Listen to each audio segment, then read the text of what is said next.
50 hombres no es un ejército, es una anécdota, es un error en el cálculo, es una cifra que desaparece en el humo de la primera salva de artillería moderna. 50 hombres contra 10.000 no es una batalla, es una ejecución programada con fecha y hora. Pero en la madrugada del 24 de septiembre de 1877, en una colina cubierta de niebla en el sur de Japón, esos 50 hombres están despiertos. No duermen porque saben que no habrá mañana. No rezan porque sus dioses ya no escuchan plegarias de fantasmas. Solo ajustan las empuñaduras de sus katanas, revisan las últimas balas de rifles obsoletos que ya no disparan bien y miran hacia abajo, hacia la oscuridad, hacia el futuro que viene a matarlos. 10.000 soldados del ejército imperial japonés rodean la cueva de Shiroyama. No son samuráis, son campesinos con uniformes prusianos, fusiles Snyder británicos y una certeza absoluta.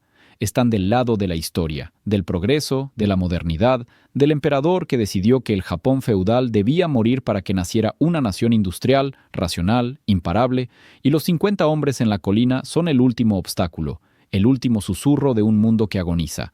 ¿Cómo detienes a 10.000 soldados con 50 katanas oxidadas y orgullo envenenado? No lo haces. Pero Saigo Takamori, el hombre que lidera a esos 50 espectros, no está intentando ganar. Está intentando algo mucho más peligroso. Está intentando convertirse en un mito, en un fantasma que perseguirá a Japón durante un siglo, en la pregunta que nunca dejará de hacerse. ¿Qué perdimos cuando matamos a los últimos samuráis? La niebla comienza a levantarse. Los tambores de guerra modernos no suenan como los antiguos. No hay honor en su ritmo, solo eficiencia, solo el sonido industrial de la muerte procesada en masa. Y entonces, el silencio. Ese silencio previo al rugido de los cañones Armstrong que están apuntando directamente a la cueva. Ese silencio en el que 50 hombres saben que el mundo que conocieron, el mundo de sus padres y los padres de sus padres, está a punto de ser borrado no con gloria, sino con metralla y pólvora importada de Occidente. Saigo Takamori no tiembla. Tiene 49 años, es un gigante, casi 2 metros de altura en un país de hombres pequeños. Su cuerpo está atravesado por viejas heridas de guerra, su estómago hinchado por años de mala alimentación en las montañas. Sus ojos están hundidos. Ya no es el héroe que derrocó al shogunato, ya no es el general que modernizó el ejército imperial. Es un hombre que se negó a traicionar lo que era, y Japón no perdona eso. La muerte no es el castigo, le dijo una vez a sus hombres. La traición a uno mismo es el castigo. Morir como un perro es el castigo, pero morir como un samurái, eso es un privilegio que este nuevo Japón ya no comprende. Sus hombres asienten en la oscuridad. No son 50, son 41, si contamos a los heridos que aún respiran. Pero 50 suena mejor para la historia. Los mitos no se construyen con precisión estadística, se construyen con símbolos. Y esta colina está a punto de convertirse en el símbolo más sangriento del siglo XIX japonés. Abajo, el general Yamagata Aritomo revisa su reloj de bolsillo. Es un hombre pequeño, meticuloso, frío. No cree en el bushido, cree en la artillería, en la logística, en la superioridad numérica y tecnológica. Ha esperado meses para este momento. Ha perdido miles de hombres en esta guerra civil estúpida, absurda, medieval. Y ahora, finalmente, tiene a Saigo acorralado. Preparad los cañones, ordena sin levantar la voz. No hay teatro en sus palabras. No hay honor, solo la burocracia de la muerte moderna. Los artilleros cargan los proyectiles. En la colina, Saigo respira hondo. El aire huele a pino mojado, a tierra removida, a sudor viejo y miedo fresco. Pero también huele a algo más, a dignidad, a esa cosa invisible que se pierde cuando un hombre decide sobrevivir a cualquier precio. Hoy, dice a sus hombres, no peleamos por ganar, peleamos para que Japón no olvide quiénes fueron sus padres. Y entonces, el mundo explota. El primer cañonazo revienta la roca a 10 metros de la entrada de la cueva. La onda expansiva arroja a 2 hombres contra la pared de piedra. Uno muere instantáneamente, el cuello roto como una rama seca. El otro escupe sangre y dientes, pero se levanta. Porque si vas a morir, más vale morir de pie. El segundo proyectil cae más cerca. El tercero arranca la pierna de un samurái veterano que había servido bajo Saigo durante 20 años. El hombre no grita, se arrastra hacia atrás buscando su katana, porque la tradición dice que un samurái debe morir con su espada en la mano. Y así empieza. Así empieza la última batalla de los últimos samuráis. Así empieza el fin de un mundo que ya estaba muerto, pero que se negaba a cerrar los ojos. Para entender por qué 50 hombres están a punto de morir en una colina insignificante en el sur de Japón, hay que retroceder 9 años, a 1868, al año en que Japón decidió suicidarse y renacer. Durante más de 250 años, Japón fue una cápsula del tiempo, un archipiélago sellado al mundo exterior gobernado por el shogunato Tokugawa, una dictadura militar que había convertido el aislamiento en religión de Estado. Ningún extranjero podía entrar, ningún japonés podía salir, las katanas eran ley, los samuráis eran dioses, el feudalismo era eterno. Hasta que en 1853 el comodoro estadounidense Matthew Perry llegó con sus barcos negros y sus cañones modernos, y le preguntó al shogunato algo muy simple: ¿quieren comerciar o quieren que les volemos los puertos? Japón abrió las puertas, y cuando un mundo cerrado se abre de golpe, no entra aire fresco, entra un huracán. Los samuráis más jóvenes, los más furiosos, los más humillados por la cobardía del shogunato, se rebelaron, no contra los extranjeros al principio, contra el shogun, contra la debilidad, contra la idea de que Japón debía arrodillarse ante nadie, y el líder de esa rebelión era un hombre llamado Saigo Takamori. Saigo no era un samurái refinado, no escribía poesía delicada ni practicaba ceremonias del té. Era un guerrero, un gigante brutal que peleaba con la katana como si fuera un hacha, que lideraba desde el frente, que sangraba con sus hombres. Era el tipo de hombre que inspiraba lealtad ciega, no por carisma calculado, sino por pura, incontestable autenticidad. Si vamos a morir, decía, que sea como hombres, no como perros asustados. Y bajo su liderazgo, los samuráis rebeldes derrocaron al shogunato en una guerra civil sangrienta. Quemaron palacios, decapitaron señores feudales traidores, restauraron al emperador Meiji como símbolo del poder absoluto. Era la restauración Meiji, el renacimiento de Japón. Saigo era un héroe nacional, pero entonces el emperador traicionó a los samuráis, no con un cuchillo, no con una ejecución pública, lo hizo con algo mucho más letal, con reformas. El nuevo gobierno imperial, asesorado por tecnócratas occidentalizados, decidió que Japón debía modernizarse, rápido, sin piedad, sin nostalgia. En 1871 abolieron el sistema feudal. Los señores perdieron sus tierras. Los campesinos fueron liberados.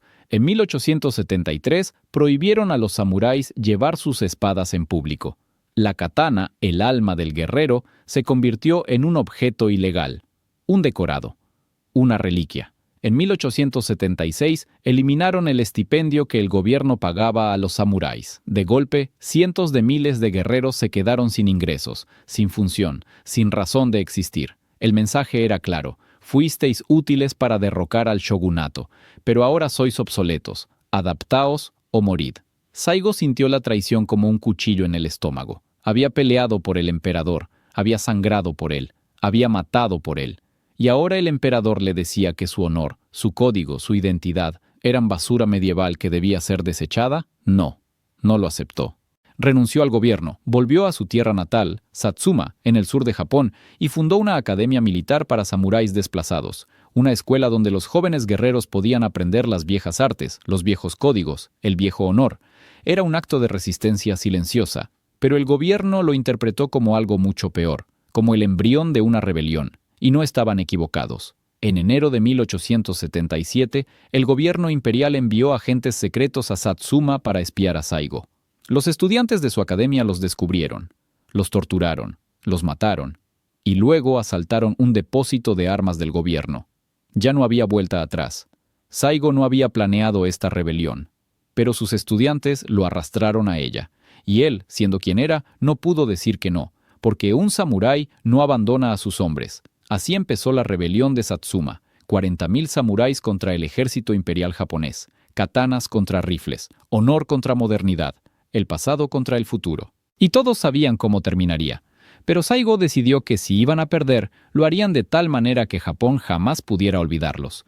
Febrero de 1877. Saigo Takamori marcha desde Kagoshima con 40.000 hombres. No es un ejército moderno, es una procesión medieval. Hombres con armaduras antiguas, katanas heredadas de sus abuelos, algunos rifles viejos capturados en guerras pasadas. Muchos ni siquiera tienen zapatos decentes, pero tienen algo que el ejército imperial no tiene. Están dispuestos a morir. Su objetivo es el castillo de Kumamoto, una fortaleza estratégica en el centro de Kyushu, la isla sureña. Si toman Kumamoto, pueden avanzar hacia el norte, reclutar más samuráis descontentos y quizá, solo quizá, forzar al gobierno a negociar. Es un plan desesperado, pero es el único que tienen. El problema es que el comandante del castillo de Kumamoto, el general Tani Tateki, no piensa rendirse. Ha recibido órdenes claras del gobierno. Resistid hasta que lleguen refuerzos, no importa el coste. Y Tani es un hombre que obedece órdenes. El asedio comienza el 22 de febrero. Los samuráis de Saigo rodean el castillo, lanzan asaltos frontales, intentan escalar los muros con escaleras de bambú. Pelean con un coraje suicida, gritando el viejo grito de guerra, Tenno Heika Banzai, larga vida al emperador. ¡Qué ironía brutal! Están muriendo en nombre del emperador que los traicionó. Pero el castillo no cae, los cañones del gobierno los destrozan, los rifles Snyder importados de Inglaterra los perforan a 100 metros de distancia, las ametralladoras Gatling, esas máquinas de muerte estadounidenses, los cortan en pedazos. Cada asalto es una masacre. Pero los samuráis siguen intentándolo, porque retirarse es impensable, porque su código, el Bushido, les dice que morir en batalla es la única muerte honorable. Y así, durante 54 días, se desangran contra los muros de Kumamoto. Mientras tanto, el ejército imperial moviliza fuerzas masivas, 60.000 soldados, modernos, entrenados, equipados con tecnología occidental, marchan hacia Kumamoto desde el norte. Saigo se da cuenta de que la trampa se está cerrando. Tiene dos opciones: retirarse ahora, antes de que el ejército imperial llegue, y buscar refugio en las montañas, enfrentarse al ejército imperial en una batalla campal y morir con gloria.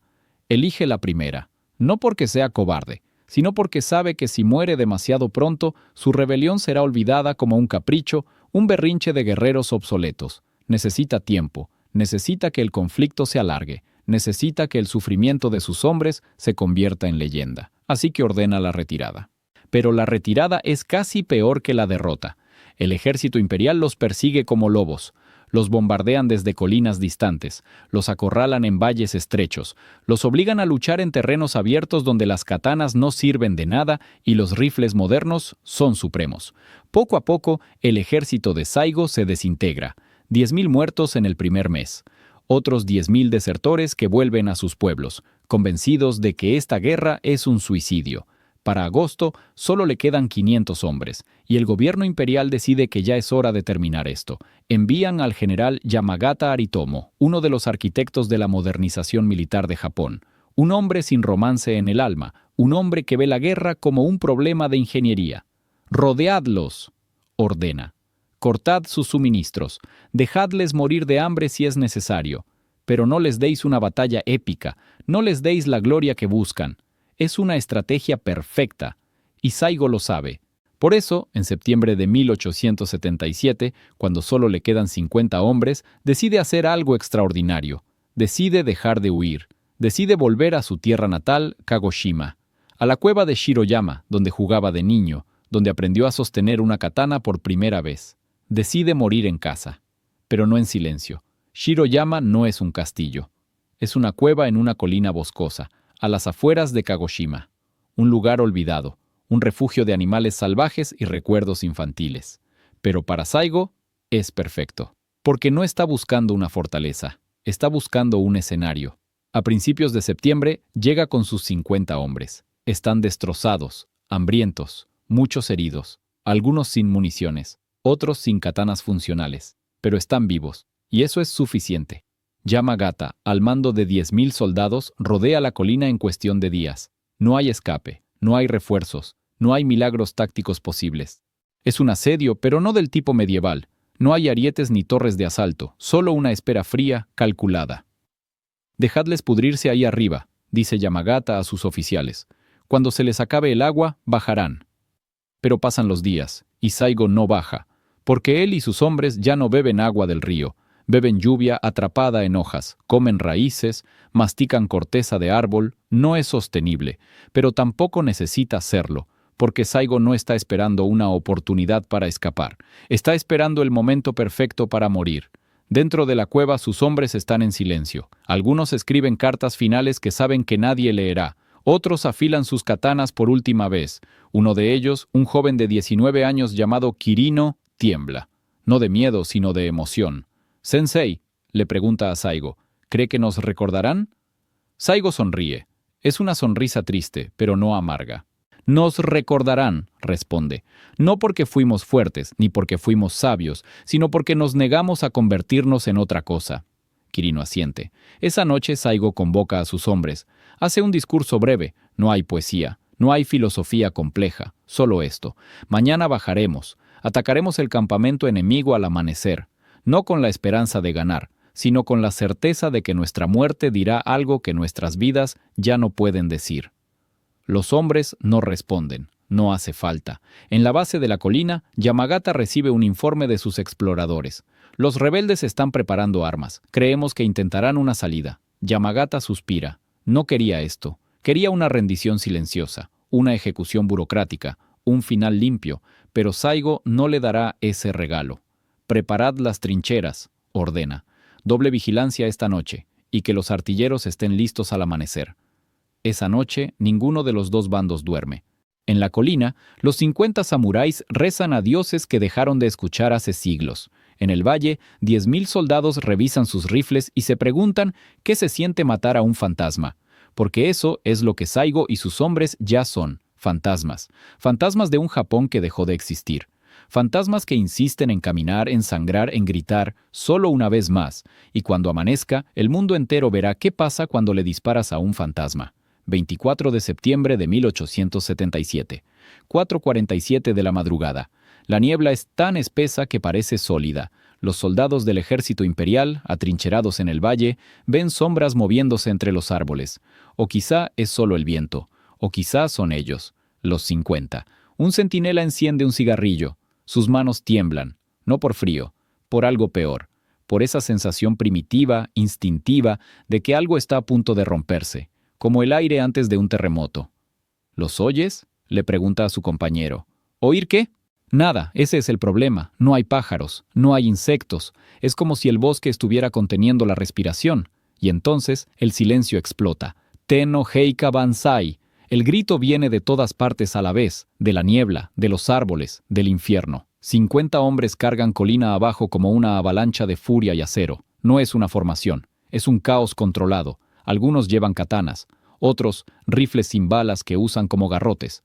Uno de ellos carga con una lanza oxidada, otro tiene solo un cuchillo, pero todos corren como si el mundo se estuviera acabando, porque lo está. Los soldados imperiales disparan. El sonido de 200 rifles Snyder disparando a la vez es como el cielo rompiéndose. Las balas silban, perforan, destrozan. 3 samuráis caen en los primeros 10 segundos, uno de ellos sin cabeza, otro con el pecho abierto como una flor roja. El tercero con las piernas destrozadas, arrastrándose, todavía tratando de avanzar.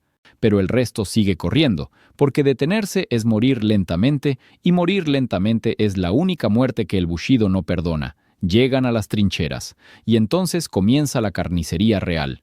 Un samurái salta dentro de una trinchera y decapita a 2 soldados antes de que puedan recargar. Su katana se rompe contra el tercero. Usa los fragmentos para apuñalar a un cuarto en el cuello. Muere con 5 bayonetas en el estómago, pero muere de pie. Otro samurái, un hombre de 60 años que peleó en las guerras del shogunato, se enfrenta a 7 soldados con sus manos desnudas después de perder su espada. Les arranca los ojos, les muerde la garganta. Muere cuando un oficial le dispara en la nuca, pero se lleva a 4 con él. Es una locura. Es hermoso y repugnante al mismo tiempo. Es el fin de un mundo peleando contra el siguiente, sabiendo que no hay posibilidad, pero negándose a admitirlo. Yamagata, observando desde una colina segura, ve el ataque con binoculares. No siente admiración, siente asco. «Son perros rabiosos», murmura, sacrificándose por nada. Pero su segundo al mando, un joven oficial llamado Nogi, no está de acuerdo. «No están peleando por nada, señor. Están peleando por ser recordados». Yamagata baja los binoculares. «Entonces les haremos ese favor», dice. «Artillería, ahora». Los cañones Armstrong rugen. Los proyectiles caen como meteoritos. Uno impacta directamente en un grupo de samuráis que intentaban flanquear las trincheras. Los cuerpos explotan en fragmentos. Huesos, carne y armadura antigua vuelan mezclados con tierra y metal caliente. Otro proyectil derriba un árbol. El árbol cae sobre 2 samuráis, aplastándolos instantáneamente. La niebla se llena de humo. Ya no puedes distinguir quién es quién. Solo sombras moviéndose, muriendo, gritando. Saigo Takamori está en el centro del caos. Es imposible no verlo. Es un gigante. Se mueve como un oso herido, lento pero imparable. Su katana es una reliquia de 200 años. La empuña con las dos manos. Cada golpe es un trueno. Decapita a un soldado que intentaba dispararle. Atraviesa a otro que cargaba con bayoneta. Un tercero le dispara desde 5 metros. La bala le roza el hombro, le arranca un pedazo de carne. Saigo ni siquiera parpadea. Avanza. Pero entonces algo cambia. Un dolor agudo, imposible de ignorar, le estalla en el estómago. Baja la mirada. Hay sangre. Mucha sangre. Una bala le ha atravesado el abdomen. No es una herida mortal inmediata, pero es suficiente. Suficiente para saber que no saldrá de este campo de batalla vivo. Se tambalea. 2 de sus hombres más cercanos, Kirino y Beppu, corren hacia él. «¡Sensei!», lo sostienen. Lo arrastran hacia atrás, lejos de la línea de fuego. Lo llevan a una pequeña elevación de tierra, rodeada de arbustos. Saigo se derrumba. Está sentado, respirando como un fuelle roto. La sangre empapa su hakama. Su visión se nubla. «Es hora», dice. Kirino llora. No puede evitarlo. «Sensei, podemos...». «No», interrumpe Saigo. «No hay podemos. Solo hay esto». Se arrodilla en posición de seiza, la posición ritual, la posición del seppuku, el suicidio honorable. Beppu se coloca detrás de él, katana en mano. Es el Kaishakunin, el segundo. El hombre que, por piedad y tradición, debe decapitarlo después de que Saigo se abra el vientre. Es el acto final del bushido. Saigo saca su tanto, el cuchillo ceremonial. Sus manos tiemblan, no por miedo, por la pérdida de sangre. Mira hacia el este, hacia el sol que comienza a romper la niebla. «Perdóname, Meiji», susurra, no al emperador como persona, sino al Japón que pudo haber sido. Hunde el cuchillo en su abdomen. El dolor es absoluto, blanco, cegador. Corta de izquierda a derecha. El ritual exige un corte horizontal, luego uno vertical. Pero Saigo ya no tiene fuerzas. Beppu no espera. Su katana desciende. Un golpe limpio, rápido, perfecto. La cabeza de Saigo Takamori, el último gran samurái de Japón, cae sobre la hierba mojada. Y en ese instante algo invisible muere. No solo un hombre, no solo un líder, una idea. La idea de que el honor puede detener las balas. La idea de que el pasado puede negociar con el futuro. La idea de que un hombre puede elegir quién es, incluso cuando el mundo le dice que debe ser otra cosa. Los soldados imperiales encuentran el cuerpo 10 minutos después. No hay triunfo en sus rostros, solo silencio. Uno de ellos, un joven de 19 años, mira el cadáver de Saigo y susurra. Era un gigante. Su sargento le golpea en la nuca. Era un traidor. Pero esa noche, cuando el joven soldado está solo en su tienda, llora sin saber por qué. De los 50 samuráis que cargaron esa madrugada, ninguno sobrevivió, ninguno se rindió, ninguno pidió piedad. Murieron todos en un radio de 200 metros. Algunos en las trincheras, con las manos aún aferradas a las gargantas de sus enemigos. Otros en el bosque, perseguidos hasta el último aliento. Uno fue encontrado a 1 kilómetro de distancia, con 19 heridas de bala, todavía sosteniendo su katana rota. El ejército imperial contó sus bajas: 124 soldados muertos, 378 heridos. Yamagata leyó el informe con incredulidad.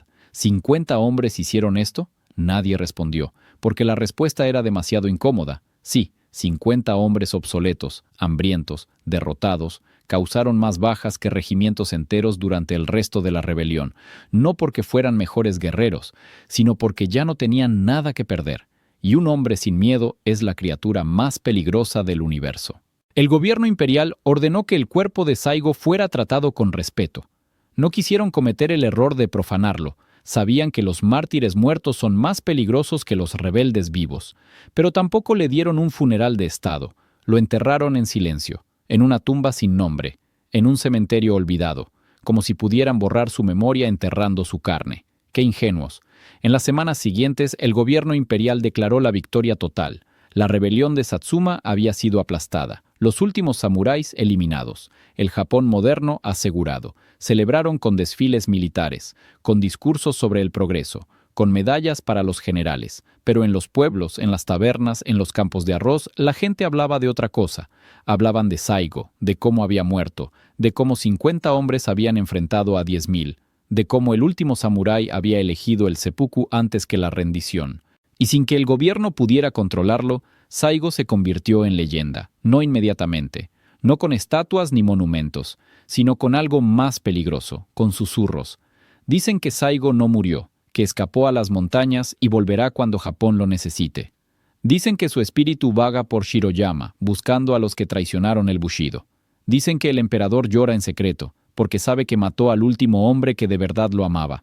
Eran mentiras, por supuesto, pero las mentiras que la gente necesita creer son más poderosas que las verdades que trata de olvidar. El emperador Meiji nunca habló públicamente sobre Saigo, pero en privado, según algunos historiadores, mantuvo un retrato de él en su habitación hasta el día de su muerte. Yamagata, el general que lo derrotó, escribió en su diario: «He ganado muchas batallas, pero Shiroyama me perseguirá hasta la tumba, porque ese día no maté a un ejército, maté a una idea, y las ideas no mueren como los hombres, simplemente se hunden y esperan». Tenía razón.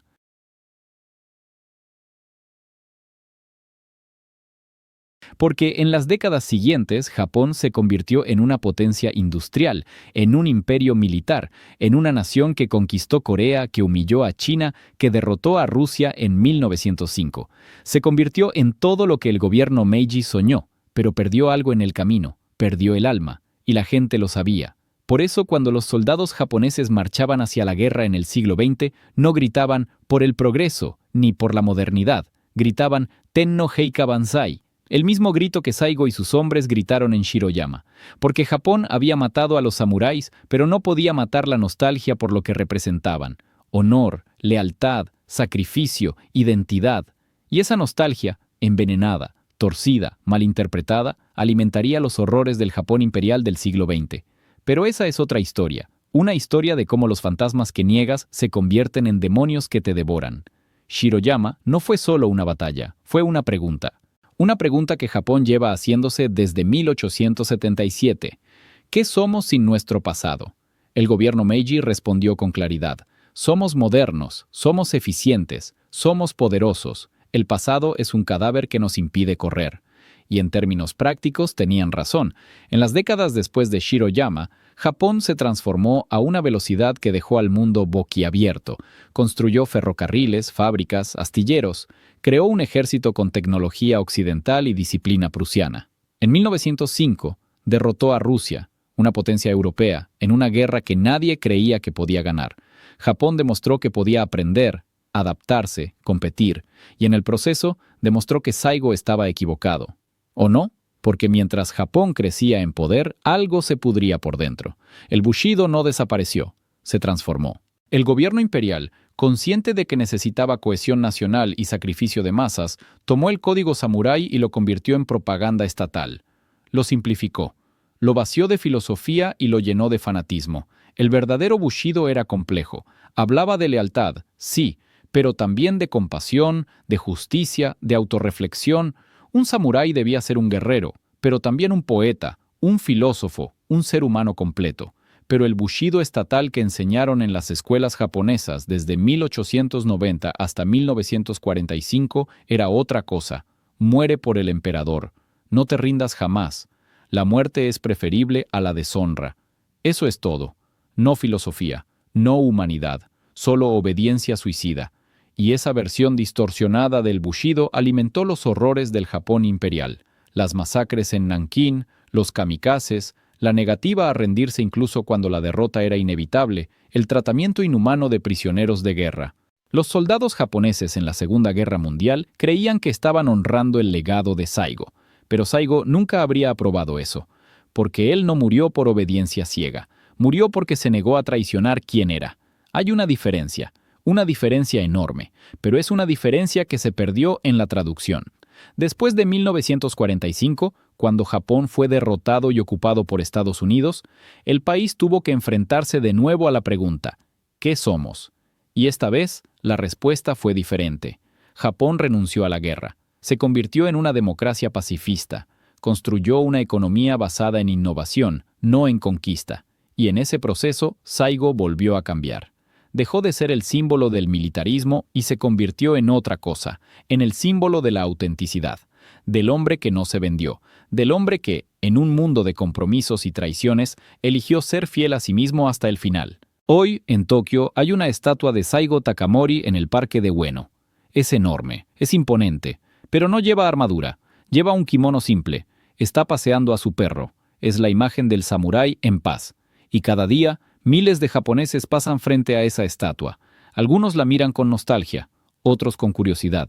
Pocos la entienden completamente, pero todos sienten algo, porque Saigo representa algo que Japón, y quizá el mundo entero, ha perdido. La idea de que hay cosas por las que vale la pena morir, no porque te lo ordenen, sino porque sin ellas ya estás muerto. ¿Era Saigo un héroe? ¿O era un suicida obstinado que arrastró a 50 hombres a una muerte inútil? Depende de a quién le preguntes. Para los tecnócratas era un obstáculo, un romántico peligroso. Para los nacionalistas era un mártir, un ícono de pureza. Para los historiadores modernos es complicado, un hombre atrapado entre dos mundos incapaz de vivir en ninguno. Pero quizá la respuesta correcta es esta. Saigo era humano. Y eso, en un mundo que cada vez exige más que seas una máquina eficiente, es lo más radical que puedes ser. Vuelve a la colina. A Shiroyama. Hoy, en 2024, es un lugar tranquilo. Hay un pequeño monumento. Algunos turistas lo visitan, toman fotos, leen las placas explicativas, se van. Pero si te quedas hasta el anochecer, cuando las sombras se alargan y el bosque se llena de ese silencio particular de los lugares donde muchos murieron, puedes sentirlo. No es un fantasma, es una presencia. La presencia de una pregunta que nunca fue respondida. ¿Valió la pena? Porque esa es la pregunta que persigue a toda revolución, a toda rebelión, a toda resistencia última e imposible. ¿Valió la pena? Si mides el éxito en victorias militares, la respuesta es no. Saigo perdió. Sus hombres murieron. El Japón moderno se construyó exactamente como el gobierno quería. Pero si mides el éxito en legado, en memoria, en la capacidad de hacer que generaciones futuras se detengan y piensen, entonces la respuesta es sí, porque Shiroyama no cambió la historia, cambió cómo Japón recuerda su historia. Y eso, a largo plazo, puede ser más poderoso. Hay una frase que los japoneses dicen sobre Saigo: fue el último samurái verdadero. Pero eso es una simplificación, porque después de él vinieron miles de hombres que llevaron katanas, que siguieron el bushido, que pelearon guerras. Lo que hace especial a Saigo no es que fue el último, es que fue el último en elegir. Los samuráis que vinieron después no eligieron su destino, fueron moldeados por un sistema, por propaganda, por órdenes. Pero Saigo eligió. Eligió resistir cuando resistir era irracional. Eligió morir cuando morir era innecesario. Eligió ser recordado cuando ser olvidado habría sido más cómodo. Y en un mundo moderno donde la mayoría de nosotros no elegimos nada importante, donde dejamos que los algoritmos decidan qué vemos, que las corporaciones decidan qué compramos, que los gobiernos decidan qué pensamos, la historia de un hombre que eligió hasta el final tiene un poder extraño, inquietante, porque nos obliga a preguntarnos qué elegimos nosotros y por qué tenemos tanto miedo de elegir. Saigo Takamori no era perfecto, fue terco, fue arrogante, fue, en muchos sentidos, un hombre del pasado incapaz de adaptarse al futuro, pero fue auténtico, y la autenticidad, incluso cuando es destructiva, tiene una belleza que la eficiencia nunca tendrá. Los 50 hombres que murieron con él en Shiroyama no cambiaron el curso de la guerra, no salvaron al Japón feudal, no detuvieron la modernización, pero hicieron algo más simple y más complicado. Decidieron que si iban a desaparecer, lo harían en sus propios términos. Y esa decisión, ese acto final de voluntad, resonó a través de los siglos, porque todos, tarde o temprano, enfrentamos nuestro Shiroyama, ese momento en el que el mundo te dice, adáptate o muere. Y tienes que elegir. La mayoría de nosotros nos adaptamos. Es lo sensato, es lo inteligente. Pero una parte de nosotros siempre se pregunta, ¿qué habría pasado si hubiéramos dicho que no? Saigo y sus 50 hombres dijeron que no, y el precio fue total. Pero el eco es eterno. Hay una fotografía de Saigo Takamori, solo una. Es borrosa, en blanco y negro. Muestra a un hombre enorme, con el rostro severo, los ojos penetrantes, vestido con ropa occidental que le queda mal. Pero lo que más impacta de esa fotografía no es lo que muestra, es lo que no muestra. No muestra al guerrero, no muestra al líder, no muestra al mito, muestra a un hombre cansado, un hombre que ya sabe cómo terminará su historia, y sin embargo sigue caminando hacia ese final. Eso es lo que hace que Shiroyama sea más que una batalla. Es un recordatorio, un recordatorio de que el coraje no es no tener miedo. El coraje es tener miedo, saber que vas a perder, y aún así elegir pelear por lo que crees que vale la pena. En el siglo XXI, vivimos en un mundo donde Shiroyama parece imposible. No físicamente, sino conceptualmente. ¿Quién pelea batallas imposibles hoy? ¿Quién elige morir por algo cuando puedes simplemente seguir viviendo, adaptarte, comprometerte, sobrevivir? La modernidad nos ha enseñado que sobrevivir es la única victoria que importa, que el pragmatismo es sabiduría, que el compromiso es madurez, y en muchos sentidos es cierto, pero Shiroyama nos susurra algo diferente. Nos susurra que hay algo peor que morir, y es vivir como algo que no eres. Saigo Takamori pudo haber sobrevivido, pudo haber aceptado el Japón moderno, pudo haberse retirado a una vida tranquila, escribiendo memorias, enseñando historia. Pero entonces habría sido un samurái que traicionó el Bushido, y para él eso era peor que la muerte. No estoy diciendo que tenía razón, no estoy diciendo que todos debamos buscar nuestra propia Shiroyama. Estoy diciendo que hay algo profundamente humano en su elección, algo que reconocemos, incluso si no lo entendemos, porque todos llevamos dentro una versión de Saigo, esa voz que dice, esto no está bien, esto no soy yo, no me importa si todos los demás lo aceptan, yo no lo haré. La mayoría de las veces ignoramos esa voz, porque escucharla es caro, pero de vez en cuando alguien la escucha, y el mundo cambia, no siempre para bien, no siempre de forma obvia, pero cambia.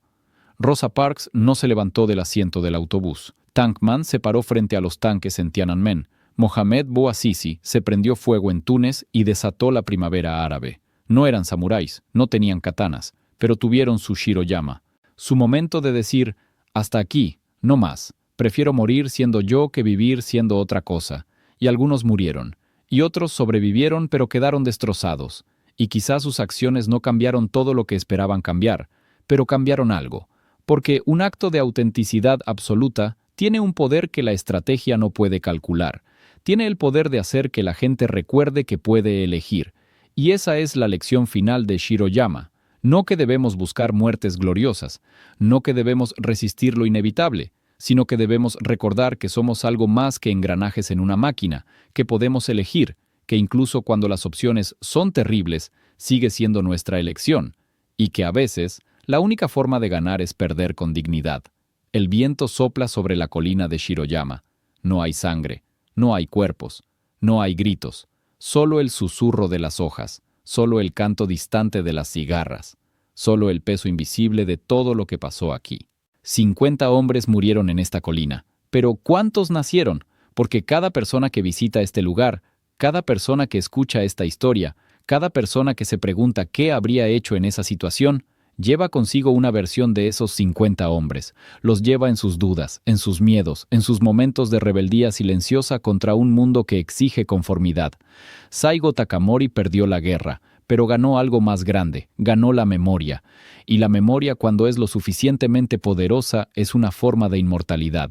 No la inmortalidad de los dioses, la inmortalidad de las preguntas que nunca dejamos de hacernos. ¿Qué harías tú? ¿Dónde está tu línea? ¿Qué estarías dispuesto a perder por no perderte a ti mismo? No tienes que responder ahora, pero algún día el mundo te lo preguntará. Y cuando lo haga, quizá recuerdes a un gigante de 2 metros en una colina olvidada en el sur de Japón, rodeado de 50 hombres que eligieron ser fantasmas antes que rendirse. Y quizá, solo quizá, eso te dé la fuerza para elegir también. No la muerte, no el sacrificio innecesario, sino algo más simple y más difícil, elegir ser quien eres, incluso cuando el mundo te dice que seas otra cosa. Ese es el legado de Shiroyama. No es un manual de guerra, es un recordatorio de que ser humano significa elegir, y que elegir, incluso cuando elegimos mal, es lo único que nos separa de las máquinas. El sol se pone sobre la colina, las sombras se alargan, y en algún lugar, entre la historia y el mito, 50 fantasmas siguen cargando, no hacia la victoria, sino hacia la memoria, hacia ese lugar donde las batallas perdidas se convierten en lecciones eternas, hacia ese momento en que la muerte deja de ser un final y se convierte en una pregunta, ¿valió la pena? Tú decides, porque esa es la única decisión que nadie puede quitarte, ni siquiera la historia.